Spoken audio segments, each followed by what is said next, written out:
Fighters in Guatemala. These rebel troops, backed by air power, have compelled the ousting of Guatemala's pro-communist regime and have won a ceasefire from government forces. That red rule in Guatemala is over is grimly symbolized by the determination of the insurgents themselves and by this effigy of ex-President Arbenz, who fled the country. The sign reads, "Go back to Russia."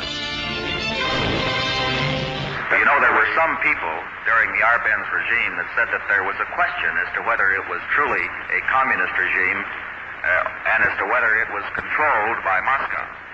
We have here the proof that there was no question whatever. There was no doubt at all that Russia controlled all the communists here in Guatemala, sir. In other words, the Arbenz regime was not a Guatemalan government.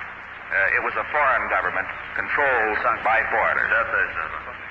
Well, what happened was that they went up there and caused great bloodshed and great damage, which has never been corrected even to this day. That started the whole thing in Guatemala, and what we're having all this trouble today.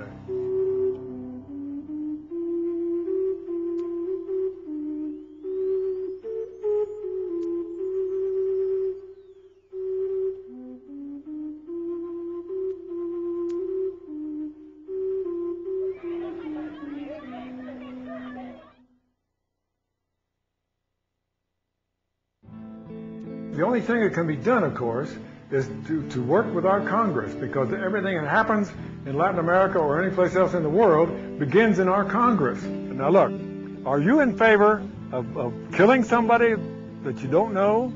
Are you in favor of torturing somebody? Are you in favor of locking people up in dungeons and things? Are you really in favor of that? Because I don't think you are.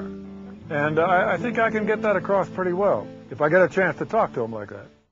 I feel that because of the problems that I went through, the realizations that I came to, the efforts that I've taken to counter, people may call it this monster, that I am contributing so much now that I could not have contributed had I not joined the agency. There's no way I can make amends, but certainly helping in this effort to expose the abuses of our intelligence services, perhaps in some small way will help pay that debt.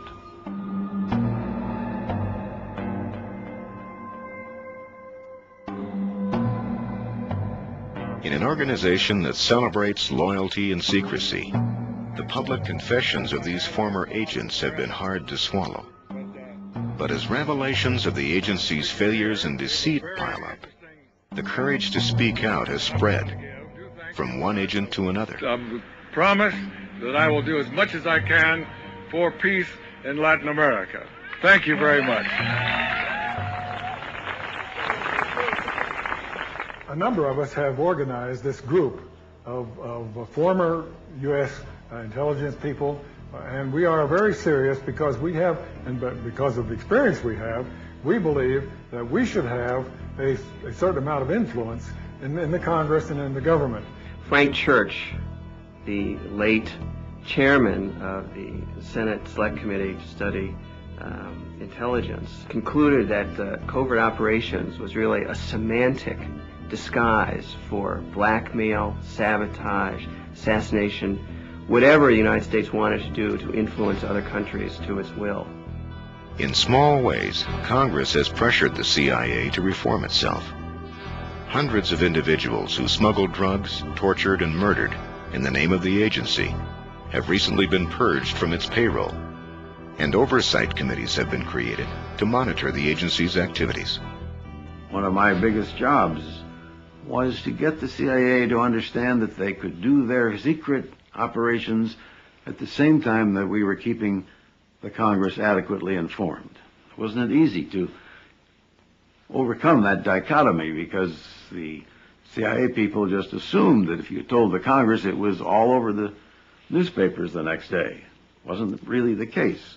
But it is similarly true that many of these congressmen and senators become members of a covert club. If they're given access to the information, then they consider themselves to be on the inside. They don't share it. So all too often they are co-opted into a system of secrecy that contributes to a major intelligence scandal every 5 or 6 years or so. The great problem of the Central Intelligence Agency today is that it completely missed the end of the Cold War. For 25 years, it reported everything there was to know about the Soviet Union, accepting the fact that it was collapsing. The great question is whether we should abolish it. We should abolish it. Weapons intelligence, put it in defense. Political intelligence, put it with the State Department, which is where the president should be turning for that kind of advice. And economic information, well, that's open and public the world over.